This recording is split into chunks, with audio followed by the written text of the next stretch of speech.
Welcome to 100 Days of Trailhead, where the tech community comes to learn Salesforce, learn tech, get inspired, and invest in ourselves.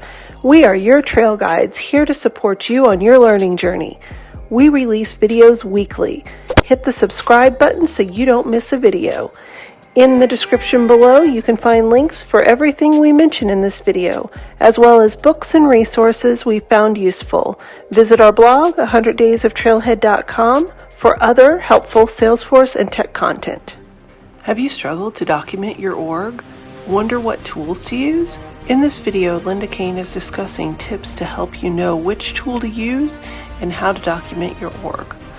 Lynda Kane has been an admin developer for 11 years. She's very active in the local Trailblazer community and often present at user group meetings. She co-leads the Cleveland, Ohio Developers Group. When she's not Salesforcing, you can find her facilitating a Girls Who Code club, learning Python with PyLadies, geocaching, crafting, playing guitar or viola, roller skating, swimming, or just enjoying life with her husband and her daughter. Your quest, should you choose to take it, is to journey with us to explore what you need to know to be successful in documenting your org. Your quest begins now. Welcome. I'm Lynda Kane. I currently work as a solo admin developer at Travel Centers of America. I've been working in the Salesforce ecosystem for 12 years, and I've earned 7 certifications. My topic for you is 5 tips for documenting your Salesforce instance, and I'm going to jump right in with the first tip. Start now. In the words of that early American trailblazer, Benjamin Franklin, don't put off until tomorrow what you can do today. And as a reminder, yesterday you said tomorrow, so just do it. So now you're thinking, this is great, but how do I do documentation now? That's really simple. And it takes us to our second tip. Use the description boxes. Every field and every object has this. Use it to record the usage for that field or who requested it. And don't forget, description boxes are also available in validation rules, workflow rules, the update fields and workflow rules, or the email alerts, email templates, even flow components. Even the screen components in flow components all have description fields. Almost everything in Salesforce has a description box you can use so that then you or other users with administration access in Salesforce can have that information in the future when they're researching or trying to make changes. This is so great. But it's only available for those with administration access in Salesforce. What about those who don't have administrative access? Or who don't even have access to Salesforce, but are working with you in a technical capacity? Well, for that, we need to create and maintain a library of technical documentation. This brings to mind 2 questions. The first, where am I going to store this? And the second, what do I need to document? Let's tackle the second first. One of the best things you can create in terms of technical documentation about your Salesforce instance is a data dictionary. This lists by object all the fields contained within that object. It would have the label, the API name. What data type does that field have? Additionally, if it's a pick list field, what are the values? If it's a formula, what is that formula? You can also include usage, and most importantly, data source. Is that manually typed? Does it come from a file you upload? Is there an integration piece? Does it get populated by a workflow rule, a process builder, or a trigger? What's the field level security on this field? What page layouts is it used in? Those are all things you can put inside a data dictionary that you can then share with other technical users in your organization to help them when you're creating integrations that either involve data and or systems. Besides data dictionaries, having process documentation about standards and naming conventions that you use with Salesforce. Just a few examples of technical documentation you may need to keep about Salesforce. And where are you going to keep it so that you can share it? Your organization may already have a library in Confluence, SharePoint, a standalone company wiki that you keep, or just a shared folder in a server. No matter where, you want to keep and maintain those documents. You could also store those within Salesforce. You can use libraries and files or CRM content. You could use knowledge if you have it. You could create a custom object so that you can pull that data into a report that you can then share. Just make sure wherever you store it, you keep these documents up to date as you release changes in Salesforce, and you share them when you need to. But let's not also forget our customers, our users. End user documents are just as important. When you create end user documents, make sure you include screenshots. It's very helpful for users if they can see the images of what they should be expecting to see on the screen. Store these documents within Salesforce. That way, they're where the users are working and they're available to them when they need them.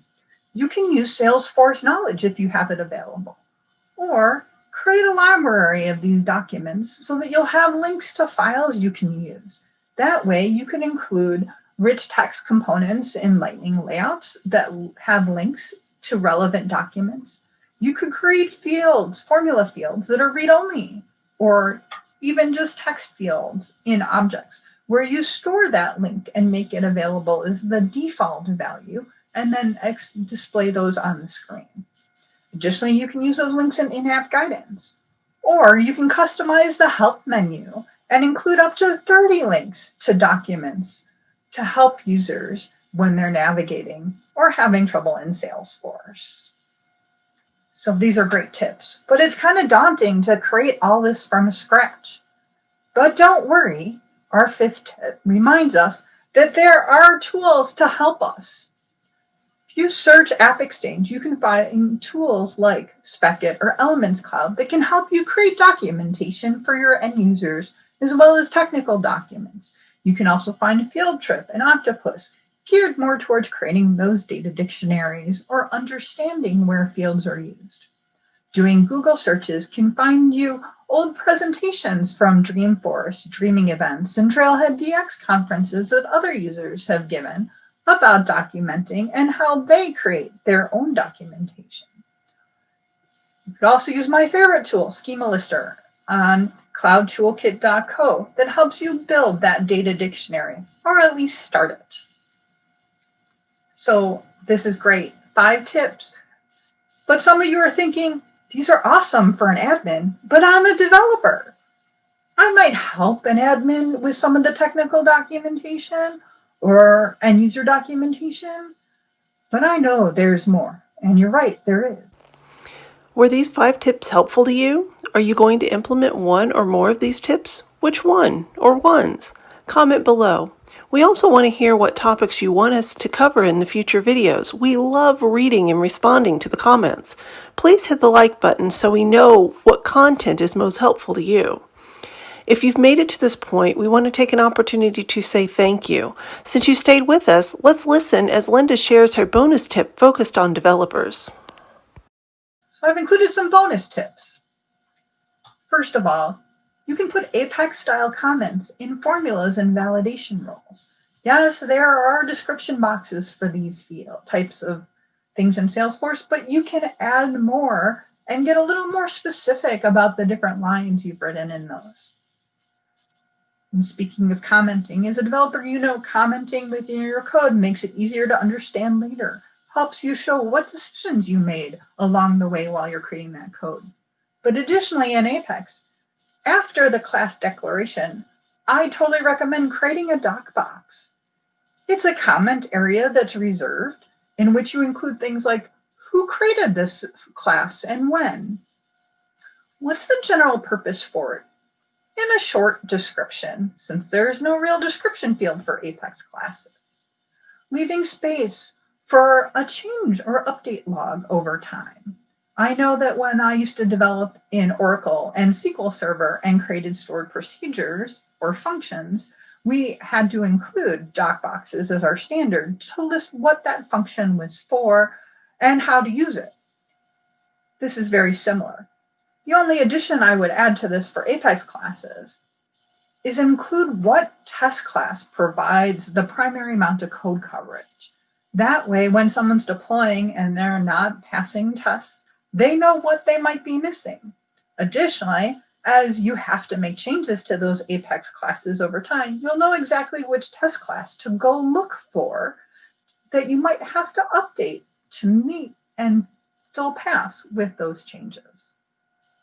If you're developing Lightning components, in the Aura components, use the .doc component to include those types of DocBox documentation things.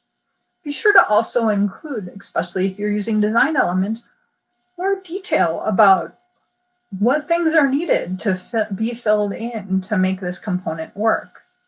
And don't forget, with security for Aura-enabled Apex classes, you're going to want your admins to know what Apex classes, permission sets, or profiles are going to need to be able to use this component.